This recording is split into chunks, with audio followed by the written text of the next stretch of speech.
নমস্কার।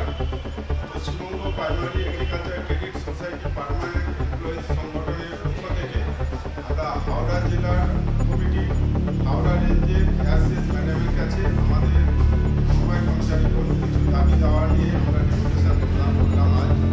আজকে আমাদের ডেপুটেশন তিনি গ্রহণ করেছেন।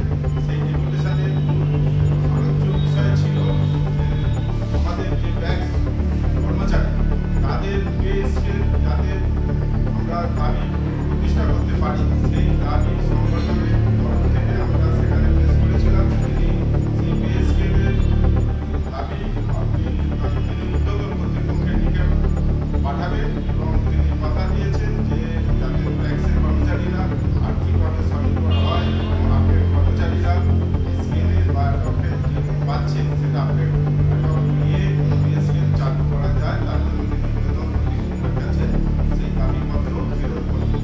এছাড়া আমরা আমাদের হাওড়া জেলার যে সকল সমিতি আছে সেই সমিতিগুলো যাতে সুষ্ঠু পরিচালনা করা যায় তার জন্য আমরা সমিতিরও কিছু দাবিপত্র আমরা ম্যাডামের কাছে তুলে ধরেছি।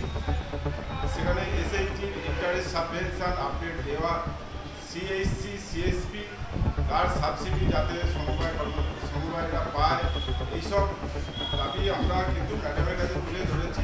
সিএসপি সাবসিডি দ্রুত দেওয়ার জন্য তিনি প্রতিশ্রুতি দিয়েছেন যাতে ডিপার্টমেন্ট থেকে সেই সিএসপি সাবসিডি পাওয়া যায়, সমবায় অতিরিক্ত সমবায় যাতে পায় তার জন্য তিনি পদক্ষেপ গ্রহণ করবেন। এছাড়া তিনি যে সকল আমাদের হাওড়া জেলার ইনঅ্যাক্টিভ সমবায় সমিতি আছে সেই সমিতিগুলোকে অ্যাক্টিভ করারও পদক্ষেপ নেবেন। তিনি এটা তার নিজস্ব দপ্তরের কর্মকাণ্ডের মধ্যেই করে।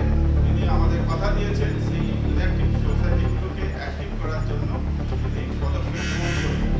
এছাড়া আমাদের যে 2/9/2025 যে আমাদের 2/8/2024 যে আমাদের দপ্তরের সার্কুলার দেওয়া হয়েছে, সার্কুলারের মাধ্যমে আমাদের সমবায়ের যে বিভিন্ন ব্যবসা আছে সেই ব্যবসা সংকুচিত হচ্ছে, সেই ব্যবসার প্রত্যেকটা বিষয় নিয়ে আমরা আলোচনা করেছি।